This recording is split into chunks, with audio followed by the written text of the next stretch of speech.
நேரம் 1:16 இசை கலந்த சஞ்சிகை நிகழ்ச்சி முத்துவிதானம் கேட்டுக்கொண்டிருக்கிறீர்கள். பிள்ளைகளுக்கு தாய் தந்தை இருவருமே கண்கண்ட தெய்வங்கள் என்று சொல்வார்கள். தாயிற் சிறந்த கோவிலும் இல்லை, தந்தை சொல்மிக்க மந்திரமில்லை என்பது ஆண்டோர் வாக்கு. இருந்தாலும் தாயை பற்றி பெரிய அளவில் பேசப்படுவது அனைத்து விஷயங்களிலும், அதாவது கவிதைகளாகட்டும் பாடல்களாகட்டும், தாயை பற்றி ஏராளமான பாடல்களும் கவிதைகளும் வந்து கொண்டுதான் இருக்கின்றன. இருந்தாலும் இந்த தந்தையை பற்றி கவனிப்பது கொஞ்சம் குறைவு என்றுதான் சொல்ல வேண்டும் பொதுவாக பார்க்கும்போது. ஆனால் இந்த தந்தையை பற்றி கவனிக்கவில்லையே என்று தந்தைமார் கவலைப்படுவதில்லை என்றொரு வித்தியாசமான தகவல் இங்கே வந்திருக்கிறது. அதாவது அப்பாவிற்கு அழத் தெரியாது என்றொரு தகவல். குடும்பத்திற்காக மாடாய் உழைத்த போதும், பிள்ளைகளின் பசியாற்ற ஓடாய் தேய்ந்த போதும், என்னடா வாழ்க்கை இது என்று ஒரு நாளும் அந்த தந்தை அழுதிருக்கவே மாட்டார்.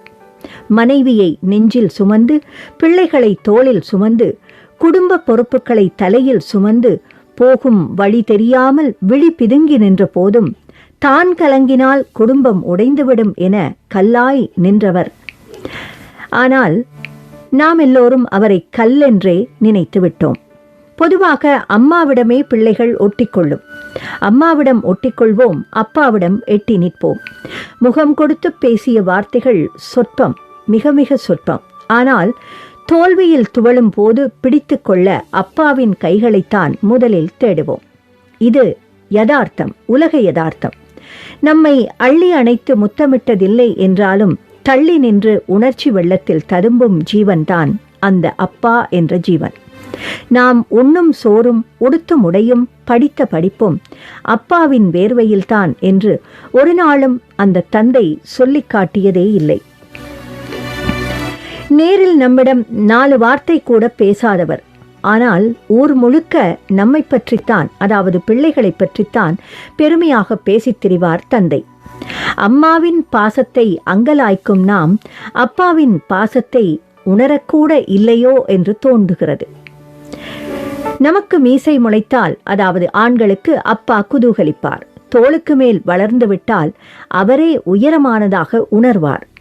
வாழ்க்கையில் நம்மை முன்னே நடக்கவிட்டு பின்னே நின்று பெருமிதத்துடன் ரசிப்பார். நமது வாழ்க்கையின் பின்னால் அப்பா எப்போதுமே இருப்பார். அப்பாவிற்கு பாசத்தை வெளிப்படுத்த தெரியாது, அப்பாவிற்கு கொஞ்ச தெரியாது, அப்பாவிற்கு போலியாய் இருக்க தெரியாது, அப்பாவிற்கு தனது கஷ்டத்தை வெளிக்காட்ட தெரியாது, அப்பாவிற்கு தனக்காக எதையும் சேர்த்து வைத்துக் கொள்ளவும் தெரியாது, அவருக்கு அழவும் தெரியாது. வளர்த்த கடா மார்பில் பாய்ந்த போதும், ஒருவேளை சோற்றுக்காக மருமகளுக்கு வேலைக்காரனாய் மாறிப்போன போதும், முதியோர் இல்லத்திற்கு தூக்கி வீசப்பட்ட போதும் அப்பா அழுதவர் இல்லை. நமது சந்தோஷத்திற்காகவே எதையும் தாங்கும் ஆன்மாதான் இந்த அப்பா. பாசமோ மன்னிப்போ அழுகையோ உணர்வுகளை அவரிடம் உடனேயே வெளிப்படுத்தி விடுங்கள். இனியாவது ஒருவேளை உங்கள் நண்பனின் அப்பாவுடைய மரணமோ அல்லது உங்கள் அப்பா வயதுடைய யாரோ ஒருவரின் மரணமோ உங்களை புரட்டி போட்டு அவர் பாசம் புரிந்து நீங்கள் அப்பாவை தேடி ஓடி வரும் போது வீட்டில் அப்பா சிரித்து கொண்டிருக்கலாம். எங்கே? புகைப்படத்தில். பாவம், அவருக்குத்தான் அழவே தெரியாதே. எனவே தந்தைமாரை இருக்கும் போதே கவனிக்க வேண்டும் என்பதே இந்த தகவல் நமக்கு விளக்கி நிற்கிறது.